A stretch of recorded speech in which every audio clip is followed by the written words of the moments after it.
The first time the German Shepherd exploded into barking when Sheriff Daniel Mercer walked into the diner, everyone laughed. The second time, people started paying attention. By the third week, nobody in the town of Red Hollow, Wyoming was laughing anymore. Because this wasn't ordinary barking. This was the kind of reaction that made conversations stop. The kind that made coffee cups freeze halfway to people's mouths. The kind that made a room full of ranchers glance at one another without saying a word. Every morning at exactly 7:15, Sheriff Mercer walked into Willow Creek Diner, and every morning the German Shepherd named Ranger lost his mind. Not at strangers, not at delivery drivers, not at loud trucks passing outside.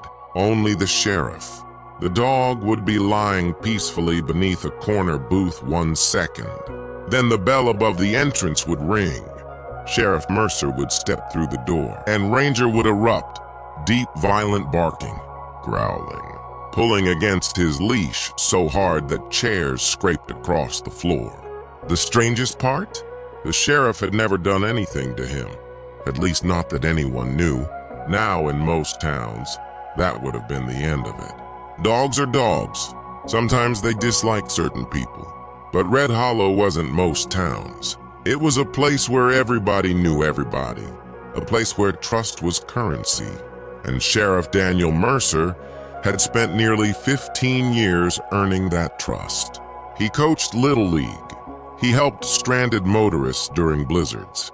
He checked on elderly residents during winter storms. People respected him. Some even admired him, which was why nobody understood Ranger's behavior. Least of all Emily Carter. Emily owned Willow Creek Diner.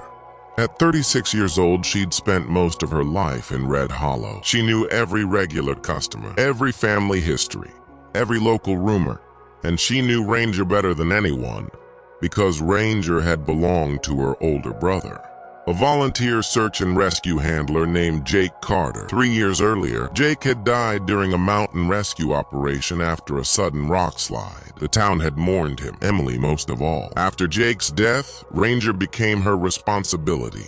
The dog was older now, calmer, gentler, the kind of dog children could hug without concern, which made his reaction to the sheriff even more unsettling. One snowy Tuesday morning, Emily finally asked, "What exactly is your problem with him?" Ranger remained focused on the sheriff's table. His ears were rigid, his body tense, eyes locked on Mercer. The sheriff laughed. "I wish I knew." He tossed a strip of bacon toward the dog. Ranger didn't touch it. The dog backed away and growled. The entire diner fell silent. A few customers exchanged uncomfortable looks. Sheriff Mercer forced a smile. "Well, that's not very neighborly." Nobody said anything, but the atmosphere changed. Something invisible settled over the room, a feeling people couldn't explain. And over the next month, things only got stranger. Because Ranger's behavior wasn't getting better, it was escalating. If you're enjoying stories like this, consider subscribing for more true-to-life animal mysteries. At first, Ranger only reacted inside the diner. Then he started reacting outside too. One afternoon, Emily was carrying supplies through the diner parking lot when she saw the sheriff's cruiser pull up across the street. Ranger was resting beside her truck. The moment he spotted the vehicle, he stood. Every muscle tightened. His ears pointed forward. Then he began barking. Not wildly, not randomly, purposefully. As if issuing a warning. The sheriff hadn't even stepped out of the cruiser. That was when Emily started wondering whether something else was happening. Maybe Ranger wasn't reacting to Mercer himself. Maybe he was reacting to something connected to him. A scent, an object, a memory. The thought bothered her more than she wanted to admit. A week later, another strange detail emerged. It came from Walter Briggs. Walter was 72 years old and had spent his entire life ranching outside town. He sat in the diner every morning. Same booth, same breakfast, same black coffee. That morning he leaned toward Emily and lowered his voice. "You noticed something odd?" "About what?" "The dog." Emily glanced toward Ranger. "What about him?" Walter looked toward the sheriff. "Dog doesn't react until Mercer walks through that door." "Obviously." "No." Walter shook his head. "Not the door." Emily frowned. "What are you talking about?" Walter pointed subtly. "Watch tomorrow." The next morning she did. At exactly 7:15, the bell rang. Sheriff Mercer entered, and for the first time, Emily noticed what Walter meant. Ranger didn't look at the sheriff's face. He looked lower, toward the sheriff's left side, near his duty belt. The realization sent a chill through her, because Ranger's attention never moved. Not to Mercer's hands, not to his voice, not even to his eyes. Always the same spot, the sheriff's left hip, where he carried a leather evidence pouch attached beside his radio. That afternoon, Emily couldn't stop thinking about it, and the more she thought, the more questions appeared. Why would Ranger focus on that specific area?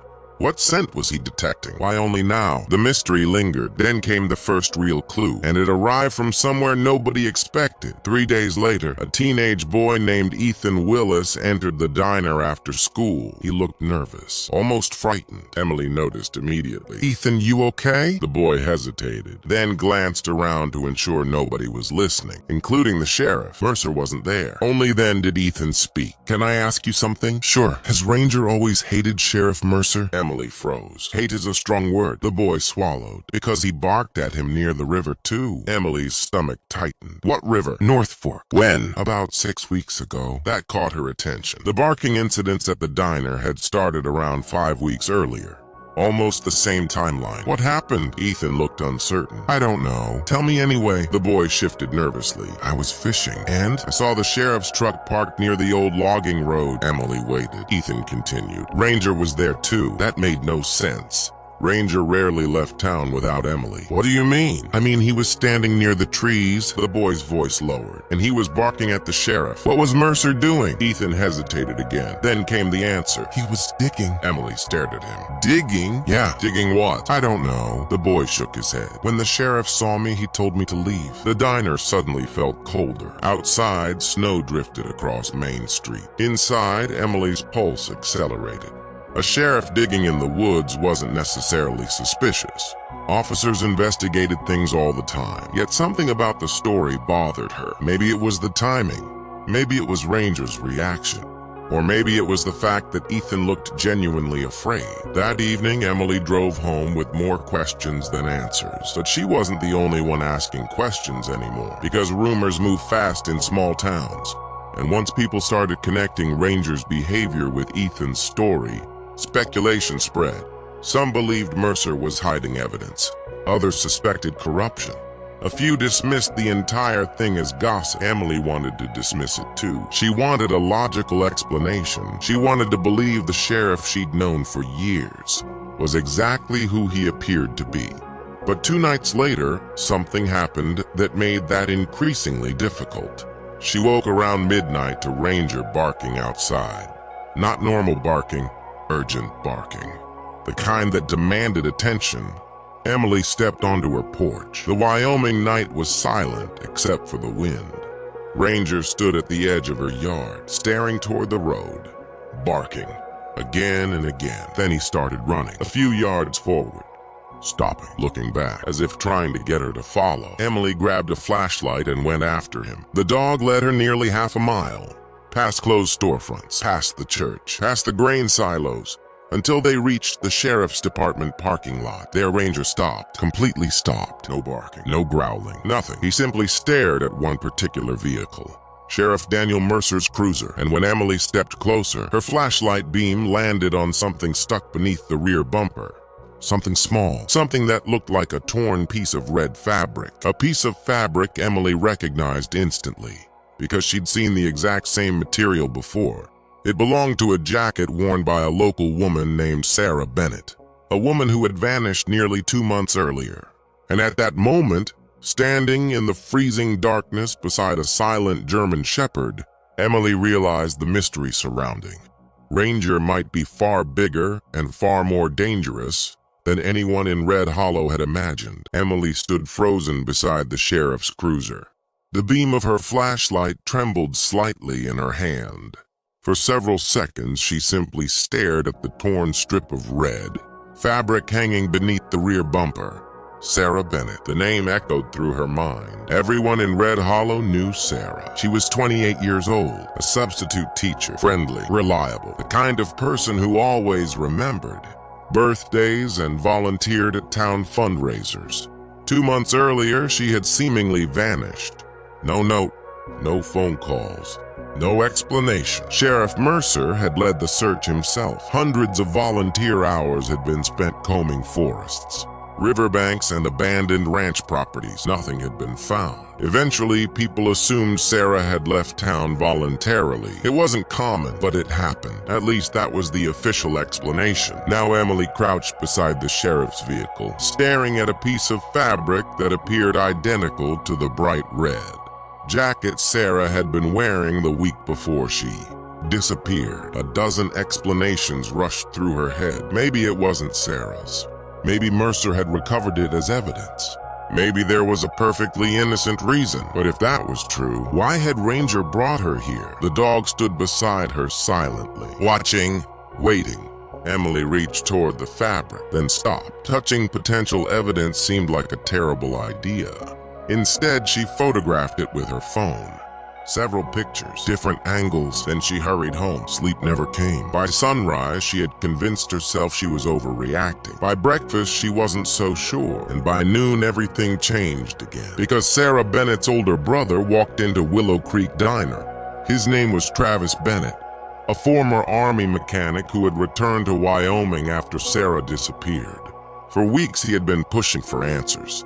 For weeks, he had been told there weren't any. That afternoon, Emily showed him the photographs. Travis stared at the images for a long time, long enough that she noticed his hands beginning to shake. That's her jacket, Emily swallowed. You sure? Positive. How? Travis zoomed in. There, a small stitched repair near the edge. My sister tore it on a fence last winter. Emily felt her stomach tighten. So what does this mean? Travis looked toward the diner window, toward the sheriff's office across the street. His expression darkened. It means somebody needs to start asking different questions. For the first time, Emily considered something she hadn't wanted to entertain. What if the town had been looking in the wrong direction all along? That evening, Travis returned home and began digging through Sarah's belongings. Not physically digging, researching, searching, trying to find anything investigators might have missed. 3 hours later, he called Emily. His voice sounded different, tense, focused. Come over. What happened? Just come. When she arrived, documents covered the kitchen table. Receipts, notes, old calendars, bank statements. At first, they appeared random. Then Travis pointed to a small notebook. Sarah's handwriting filled every page. Most entries were ordinary. Appointments, grocery lists, work schedules, until one sentence jumped out. I saw something near North Fork. Need to decide what to do. Emily looked up. North Fork. The same river where Ethan had seen the sheriff digging. The same location where Ranger had barked weeks before the diner incidents began. A chill moved through the room. When was this written? Travis checked the date. 3 days before she disappeared. Neither spoke. The implication lingered between them. Sarah had apparently witnessed something important enough to write down. Something serious enough that she wasn't sure what to do next. And then she vanished. The next morning, Emily decided she needed answers directly from Mercer. She found him outside town hall. The sheriff greeted her with his usual calm smile. Morning. Emily forced a smile back. Can I ask you something? Sure. She studied his face. Years of familiarity suddenly felt uncertain. What were you doing near North Fork 6 weeks ago? For the first time, she saw hesitation. Tiny. Almost invisible, but it was there. What do you mean? Ethan Willis saw you. Mercer's expression hardened slightly. Investigating a report. What report? Illegal dumping. The answer came quickly. Too quickly, Emily noticed. So did Mercer. An awkward silence followed. Then he smiled again. Professional. Controlled. You know how rumors work in small towns? She nodded. But something felt wrong. The conversation ended, yet the feeling stayed with her. Over the next several days, tension spread throughout Red Hollow. People noticed it. Customers whispered inside the diner. Conversations stopped when Mercer entered a room. Meanwhile, Ranger's behavior became even stranger. The dog no longer barked, only when the sheriff arrived. Now he tracked Mercer. If the sheriff crossed Main Street, Ranger watched. If Mercer parked near the diner, Ranger became alert. If Mercer approached within 30 feet, the barking began. The pattern was impossible to ignore. Then came the discovery that changed everything. And suddenly, the mystery became much larger than a missing woman. It started with Deputy Kyle Dawson, Kyle had worked under Mercer for 4 years. Young, honest, widely respected. One evening, he entered the diner after closing. His face was pale. Emily immediately knew something was wrong. What's happened? Kyle looked toward the empty booths. Can we talk privately? Minutes later, they sat in the storage room behind the kitchen. Kyle lowered his voice. I think something's wrong. Emily waited. The deputy took a deep breath. Evidence is missing. Her heart skipped. What kind of evidence? Case files. Which cases? Kyle looked directly at her. Sarah Bennett. The room fell silent. Kyle continued. When I reviewed the investigation logs, several items weren't where they should be. What items? A witness statement. Emily leaned forward. What witness? Ethan Willis. Now her pulse was racing. Kyle nodded. Ethan told investigators he saw Sheriff Mercer near North Fork. Emily stared. But Ethan said nobody took him seriously. They didn't. Kyle shook his head. His statement was filed. Then what happened? It's gone. A cold knot formed in Emily's stomach. Missing evidence. Missing witness statements. Missing woman. And somehow Ranger seemed connected to all of it. What are you saying? Kyle hesitated, then finally said it. I think someone inside the department removed it. The implication landed heavily, because there were only a handful of people with access. And one of them was Sheriff Daniel Mercer. That night, Emily barely slept. Questions multiplied faster than answers. Was Mercer covering something up? Had Sarah discovered evidence of a crime? Was Ranger reacting because he recognized a scent connected to that crime? Or was somebody manipulating the situation to frame the sheriff? The uncertainty became overwhelming. Then, halfway through the following week, the biggest twist yet arrived. And it came from a source nobody expected. Ranger himself. The breakthrough happened during a community volunteer search. Organized by Travis Bennett, dozens of townspeople gathered near North Fork. Officially, they were searching for clues related to Sarah's disappearance. Unofficially, they were searching for the truth. Ranger accompanied Emily. For nearly 2 hours, nothing happened. Volunteers spread across open fields and wooded trails. Then suddenly, Ranger stopped. Every muscle in his body tightened. His nose pressed toward the ground. The same focused posture search and rescue dogs use when detecting a scent. Emily immediately recognized it because she had seen Jake use that exact command posture hundreds of times. Ranger, the dog, ignored her. He moved forward, slowly, deliberately, following something. People noticed. One by one, they began trailing behind him. The dog crossed a narrow ridge, entered a stand of pine trees, then headed toward an abandoned ranger cabin that had been empty for years. The structure sat deep in the woods, far from roads, far from town. Few people ever visited it. Ranger reached the cabin and began barking furiously. Not at the building, at the ground behind it. Volunteers rushed forward, Travis among them. Within minutes, they found disturbed soil. Recently disturbed, not months old. Recent. Very recent. Authorities were called. State investigators arrived. The area was secured, and beneath that patch of earth they discovered something nobody expected. Not Sarah Bennett. Not a body. Not human remains at all. Instead, they uncovered a waterproof metal container. A hidden lockbox, buried intentionally. Inside were documents, photographs, flash drives, financial records, and enough evidence to reveal that somebody in red, Hollow, had been running a criminal operation for years. But the name at the center of those records wasn't Daniel Mercer. It was someone else entirely. Someone nobody had suspected. And in that moment, as investigators began examining the contents of the buried box, Emily finally realized one astonishing truth. Ranger had never been trying to expose the sheriff. He had been trying to warn everyone about something connected to him, something the dog had recognized long before any human did. And the real danger was only beginning to emerge. The moment state investigators opened the metal lockbox, the entire direction of the mystery changed. For weeks, Red Hollow had been focused on one question. Why did Ranger hate Sheriff Daniel Mercer? Now a different question emerged. Who buried the box?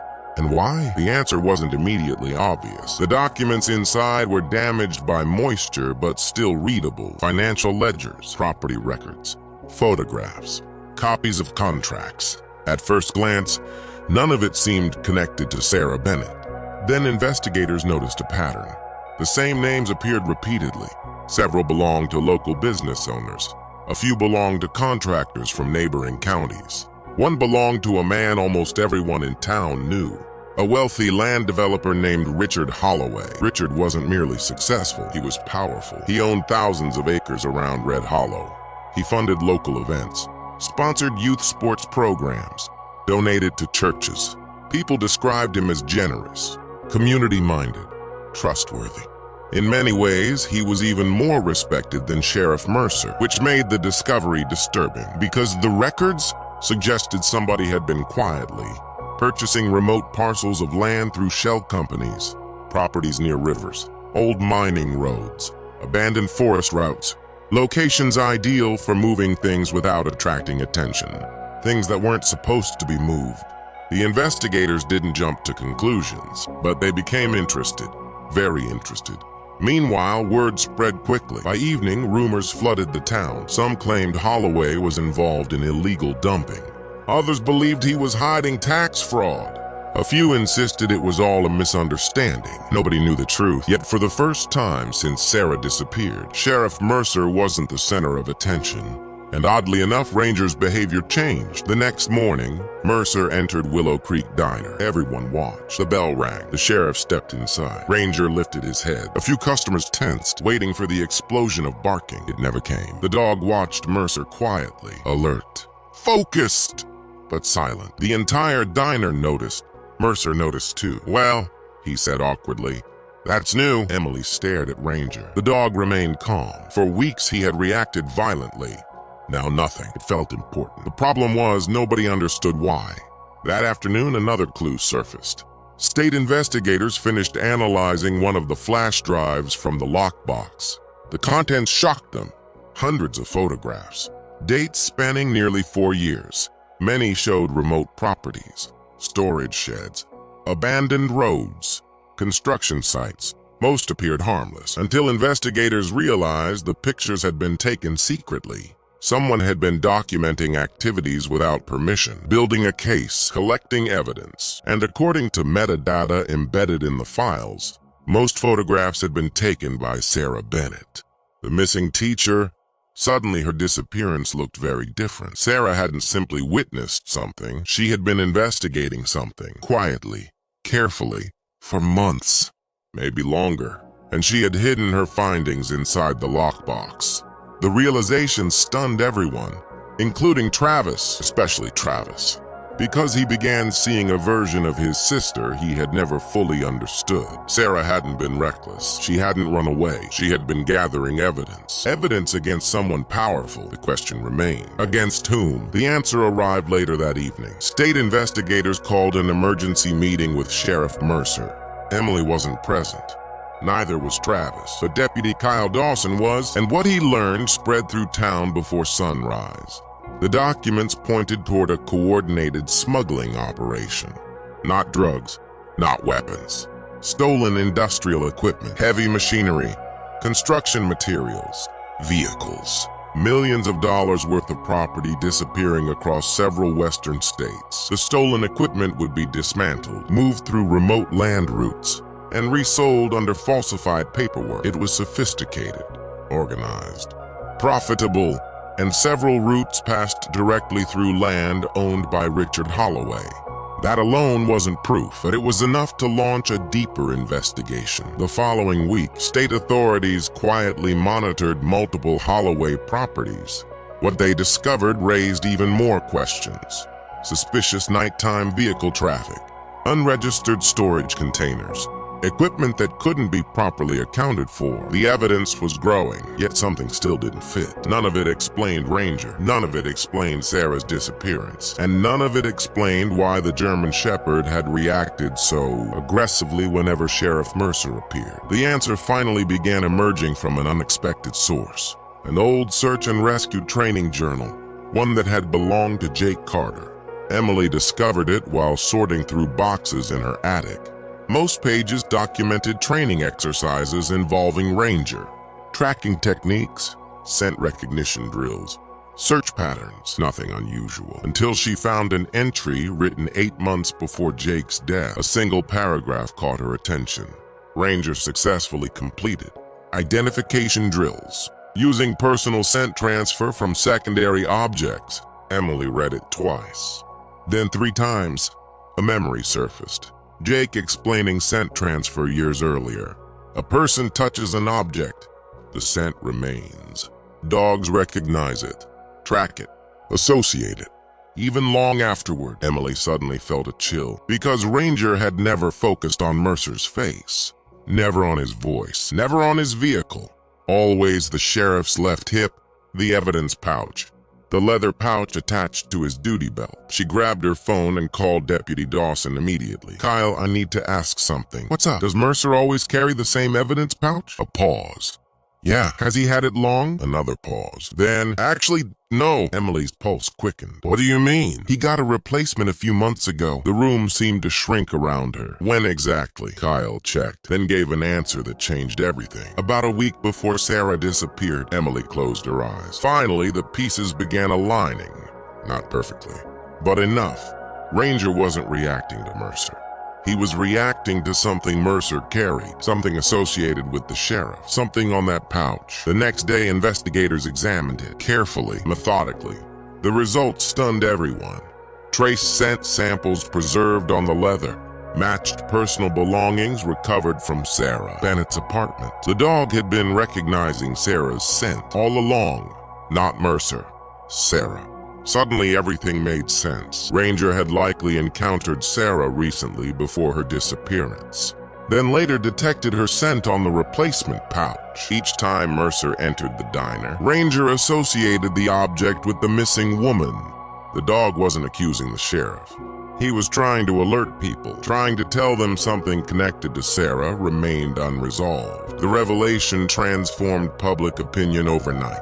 Many residents felt ashamed. They had doubted Mercer, questioned his integrity, whispered behind his back. Now the evidence suggested he had unknowingly become part of a misunderstanding. But the mystery wasn't over, because one critical question remained unanswered. How did Sarah's scent get onto the evidence pouch? The answer emerged 3 days later, and when it did, the entire town learned just how close Sarah had come to exposing the truth before she vanished. Investigators discovered that Sarah had secretly met with someone shortly before her disappearance. Someone she trusted, someone she believed could help. That person wasn't Sheriff Mercer. It was one of his deputies. A deputy who no longer worked for the department. A deputy who had resigned unexpectedly less than a month after Sarah vanished. His name was Owen Grady, and according to recovered messages from Sarah's laptop, she had handed him physical evidence connected to her investigation, including documents, photographs, and a small canvas bag containing samples she'd collected from several suspicious properties. At some point, those materials were transferred through the evidence room, likely contacting the replacement evidence pouch Mercer later received. The scent transfer explained Ranger's behavior, but it exposed a far darker possibility. If Sarah trusted Owen Grady and then disappeared, where was Owen now? The answer was alarming. Nobody knew. He had left town, changed phone numbers, broken contact with former co-workers, essentially vanished. State investigators immediately issued alerts. Within 48 hours, they located him in northern Idaho, and what happened next would finally reveal the truth behind Sarah Bennett's disappearance. But it would also place several people in serious danger, including Emily, including Travis, and especially Ranger, because someone involved in the operation had realized the investigation was closing in, and they were becoming desperate. By the time investigators located Owen Grady in northern Idaho, Red Hollow had become a town living on edge. Every conversation seemed to circle back to the same questions. What happened to Sarah Bennett? What did Owen know? And how close had they come to the truth? Sheriff Daniel Mercer found himself in an unusual position. For weeks, people had quietly suspected him. Now, many of those same people were apologizing. Others simply avoided eye contact. Mercer accepted it without complaint. But those closest to him could see the toll it had taken. Years of trust had been shaken by a mystery he didn't understand himself. Yet despite everything, he never stopped working the case. and that mattered, because the investigation was about to enter its most dangerous phase. State authorities interviewed Owen Grady less than 24 hours after finding him. At first, he refused to cooperate. Then investigators showed him photographs recovered from the lockbox. The color drained from his face. Within an hour, he asked for a lawyer. Within 3 hours, he asked to make a statement. And what he revealed sent shockwaves through multiple counties. According to Owen, Sarah Bennett had approached him nearly 3 months earlier. She believed she had uncovered evidence linking several land purchases to illegal transportation routes. At first, Owen hadn't taken her seriously. Then she showed him photographs, records, vehicle numbers, financial documents, enough evidence that he agreed to look into it quietly. The more he investigated, the more concerned he became, because the trail repeatedly led back to companies connected to Richard Holloway. Not directly. Never directly. Everything was hidden behind layers of paperwork. But the pattern was there. Sarah saw it. Owen saw it. And eventually someone else realized they were looking. That's when things turned dangerous. According to Owen, Sarah became frightened during the final weeks before her disappearance. She believed someone was following her, watching her, monitoring her movements. At first, he dismissed her fears. Then one night, he noticed a truck parked outside his own house. The same truck appeared again 2 days later. And again after that. The message became clear. Someone knew. Someone was paying attention. Then came the bombshell. 3 days before Sarah vanished, she handed Owen a canvas evidence bag. Inside were copies of records she believed could expose the operation. She told him something that haunted him ever since. "If anything happens to me, don't let this disappear." Owen promised he wouldn't. But fear has a way of changing people. 2 nights later, Sarah vanished, and Owen panicked. Instead of reporting everything immediately, he hid the evidence. Then he left town. The guilt followed him every day afterward. The interview gave investigators valuable information, but it still didn't answer the biggest question. Where was Sarah? Was she alive? Or had the trail already gone cold? That answer arrived from a source nobody expected. Once again, it came from Ranger. The German Shepherd had become something of a local legend by then. People no longer viewed him as a dog behaving strangely.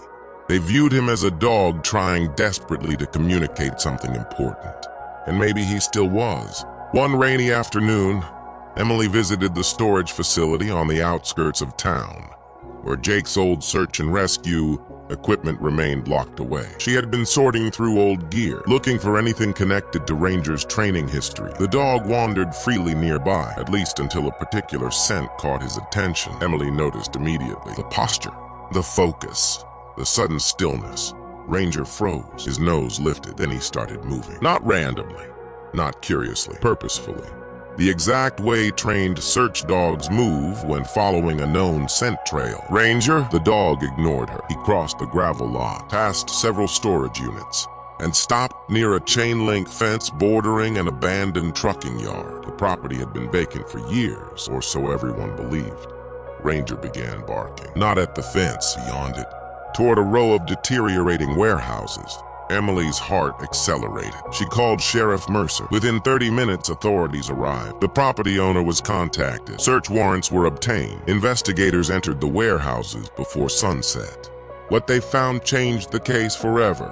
Inside one of the buildings sat stolen equipment worth millions. Excavators, generators, industrial tools, vehicles. Enough evidence to confirm the smuggling operation beyond any doubt. But that wasn't what stunned investigators most. Near the rear of the warehouse, they discovered something else, a hidden office. And inside that office were surveillance photographs, hundreds of them. Pictures of truck routes, property transfers, state inspections, potential witnesses. And among those photographs were images of Sarah Bennett, dozens of them, some taken weeks before she disappeared, others only days before. Sarah had been watched closely, systematically. The realization sent a wave of anger through the community. The missing teacher hadn't stumbled into danger by accident. She had become a target. The investigation accelerated immediately. Search warrants expanded. Financial records were seized. Properties connected to Holloway were examined. Associates were questioned. The walls were closing in. Then investigators uncovered something even more significant. One of Holloway's former employees agreed to cooperate. His testimony provided the final missing piece. According to him, Sarah had never been intended as a victim. The organization merely wanted the evidence she collected. The plan had been simple: intimidate her, scare her, recover the documents. Instead, things spiraled out of control. A confrontation occurred at a remote property near the Wyoming-Montana border. Sarah attempted to flee. Someone chased her, and after that, nobody knew exactly what happened. The employee insisted he wasn't present, but he knew enough to confirm one critical fact. Sarah had been alive after her disappearance, at least for several days. That revelation reignited hope, especially for Travis. For the first time in months, there was a genuine possibility his sister might still be found. The search expanded across multiple states. Federal agencies joined the investigation. Tips flooded in, and then, on a cold Thursday morning, a breakthrough finally arrived. A rancher in southern Montana contacted authorities after seeing media coverage of the case. The man owned thousands of acres of remote grazing land. Months earlier, he had encountered a frightened woman near one of his seasonal cabins, a woman matching Sarah Bennett's description. At the time, she appeared exhausted, confused, terrified. The rancher had offered help, but before he could contact authorities, she disappeared again. Investigators rushed to the property. What they discovered there would finally reveal the truth, not only about Sarah, not only about the criminal operation, but about why Ranger had refused to stay silent from the very beginning.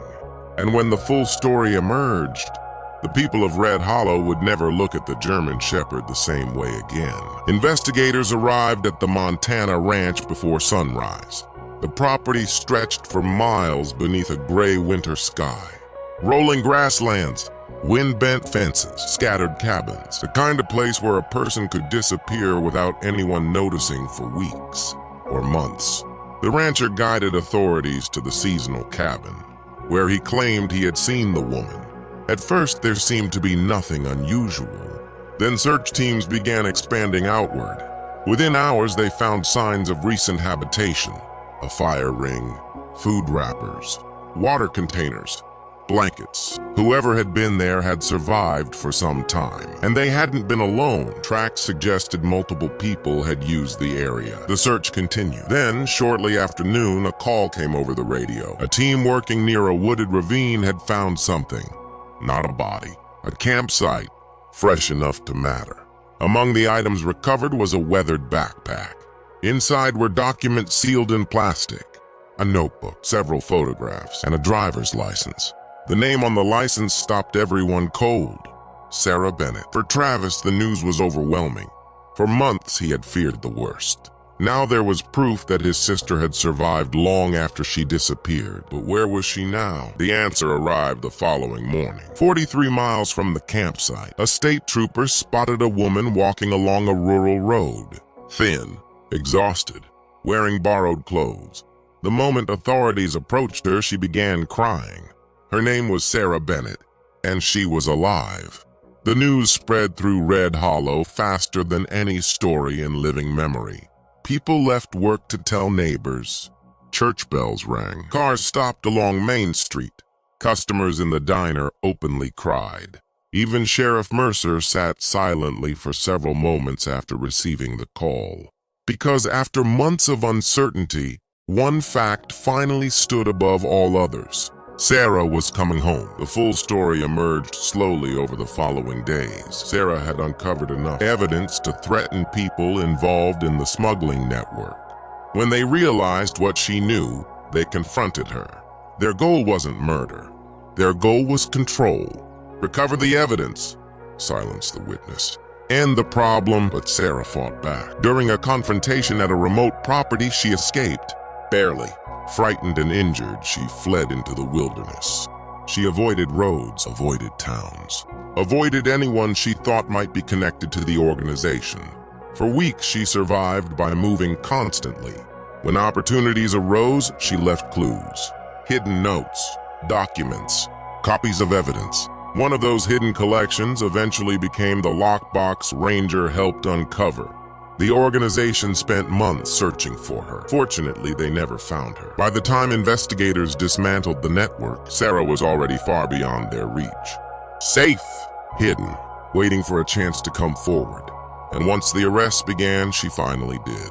The investigation ultimately led to dozens of criminal charges: illegal trafficking of stolen equipment, fraud, conspiracy, witness intimidation, evidence tampering.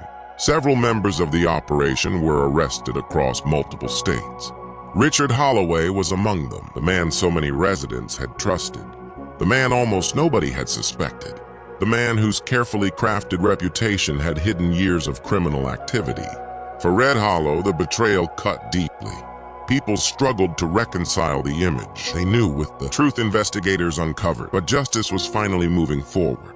And through it all, one unlikely hero remained at the center of the story: Ranger, the German Shepherd who refused to stay quiet. As investigators reviewed everything that happened, a remarkable timeline emerged. Weeks before anyone suspected foul play, Ranger had already noticed something.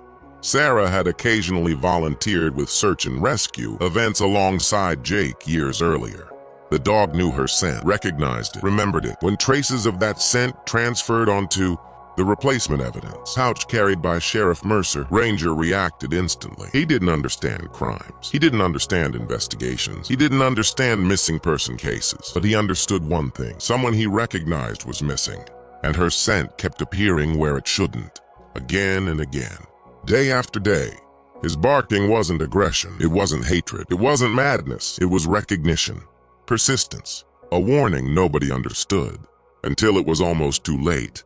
The realization humbled the entire town, especially those who had doubted him, especially those who had doubted Mercer. One evening, several weeks after Sarah returned home, Willow Creek Diner hosted a community gathering.